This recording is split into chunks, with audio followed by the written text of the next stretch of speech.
हाय दोस्तों, आज एक और नई कहानी लेकर आया हूँ। ये कहानी है माँ का दर्द। दोस्तों, हम इतने बिजी हो गए हैं हमारी लाइफ में, हम किसी के बारे में सोचते भी नहीं हैं।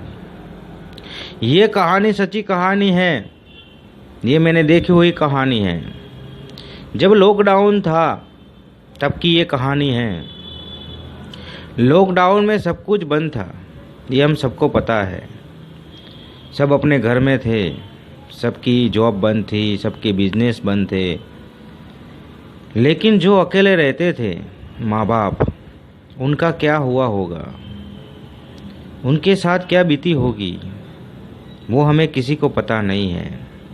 तो आज मैं एक ऐसी माँ की कहानी सुनाने जा रहा हूँ जो उन्होंने दर्द झेला है, वो हम महसूस भी नहीं कर सकते। तो हमारे सोसाइटी में एक परिवार रहता है, उस परिवार में माँ बेटा दोनों ही रहते हैं। बेटा जॉब के लिए बाहर चला गया और वहाँ से पैसे माँ को भेजता था। माँ का बहुत ज़्यादा खर्चा तो था नहीं, वो थोड़े पैसे माँ के लिए भेजता था। लेकिन लॉकडाउन ऐसे आ गया, तो लॉकडाउन में सब कुछ बंद था। कोई किसी के घर नहीं जा सकता था, कहीं बाहर नहीं निकल सकता था, और उस बेटे को भी जॉब बंद थी। तो जहाँ वो रहता था, वो किराए पे रहता था। उसका किराया, उसका खाना, हाँ, सब कुछ उसे करना पड़ता था। जॉब बंद थी, वो माँ को पैसे नहीं भेज पाया। माँ यहाँ अकेली रहती थी, माँ को कोई साथ रखने वाला नहीं था।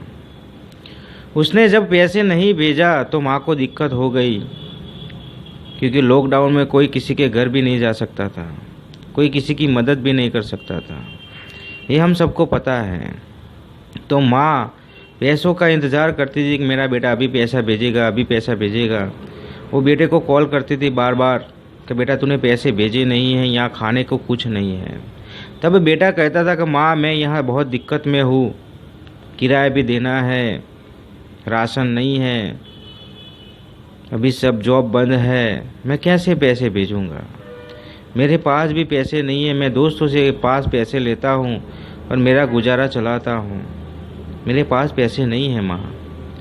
तो माँ यहाँ कहती है बेटा ठीक है, कोई बात नहीं, मैं यहाँ ठीक हूँ, तू अपना ख्याल रखना। माँ तो माँ होती है, लेकिन माँ के घर में कुछ नहीं था खाने के लिए। जब माँ के घर में कुछ खाने के लिए नहीं था, वो किसी को कह भी नहीं सकती थी कि मेरे घर में खाना नहीं है, मैं कैसे खाऊंगी। तो जब भी खाना उसे खाना था, भूख लगती थी, तो बाहर कुछ कोई लोग देने आते थे खाना, जो सेवा करते थे, उनके पास जाकर खड़ी रहती थी। एक दिन गई, 2 दिन गई, 3 दिन गई। एक दिन उसके बेटे का दोस्त खाना देने आया उसे, और उसे पहचान गया कि माँ तुम, कि हाँ बेटा तुम्हारे दोस्त ने पैसे भेजे नहीं है, वो भी दिक्कत में है, उसका किराया, उसका राशन नहीं है, वो भी प्रॉब्लम में है, वो मुझे पैसा नहीं भेज सकता, इसलिए मैं आज यहाँ आई हूँ। तो उसकी आंखों में से आंसू आ गए कि कैसे दिन आए हैं।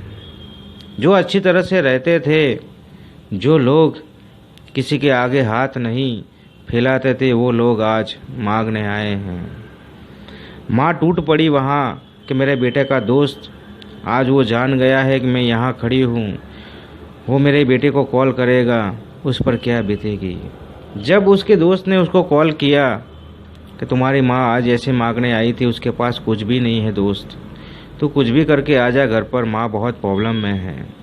माँ कैसी रहती है वही मैं ही जानता हूँ, उसकी दशा मैंने देखी है, उसे बहुत दर्द होता है कि तुम भी वहाँ परेशान हो, माँ भी यहाँ परेशान है, इससे अच्छा है कुछ भी हो जाए यहाँ पे आ जाओ। उसने बहुत कोशिश की लेकिन वो आ नहीं पाया। 10 दिन हो गए, 15 दिन हो गए, माँ यहाँ प्रॉब्लम में थी।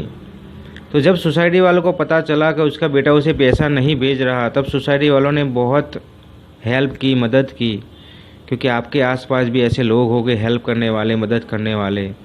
तब माँ जी की आंखों में आंसू आ गए, क्या मेरा बेटा पैसा भेज रहा था लेकिन वो भी दिक्कत में है, वो भी नहीं भेज पा रहा अभी, मैं भी बहुत दुखी हूँ। तो वो कैसे रहता होगा, कैसे खाता होगा, कैसे कैसे रहता होगा। माँ रोने लगी। तब सोसाइटी वालों ने कहा कि ठीक हो जाएगा सब कुछ, ये कुछ ही दिनों की बात है, सब ठीक हो जाएगा। माँ बहुत रोने लगी कि मैं तो ठीक हूँ, मैं कुछ भी करके जेल लूँगी, लेकिन मेरा बेटा ऐसे कभी जिया नहीं है, वो कैसे खाता होगा, कैसे पीता होगा। क्योंकि माँ का दर्द बहुत था, उसकी आंखों में आंसू आ गए। लोगों ने कहा ठीक हो जाएगा। तब हमारी सोसाइटी वालों ने सब मिलकर इकट्ठा होकर वो दूसरी सिटी गए, उसके बेटे को लाकर माँ के पास रखा। तब माँ की आंखों में से जो आंसू निकलते थे वो खुशी के आंसू थे। तो दोस्तों, ज़िंदगी में कभी किसी की मदद करो, थोड़ी सी मदद कर लेना, दिल को सुकून मिलता है।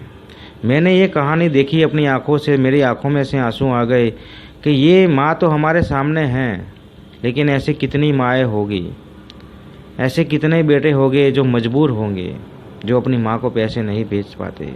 तो जो भी आप मदद करना चाहते हो तो आपके आसपास उनकी मदद कर लेना, दिल को बहुत सुकून मिलता है।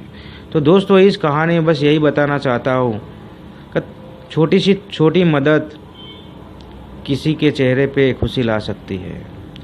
तो ये कहानी पसंद आए तो अपने दोस्तों में शेयर कर देना। मैं मिलता हूँ नेक्स्ट स्टोरी में। हाय दोस्तों,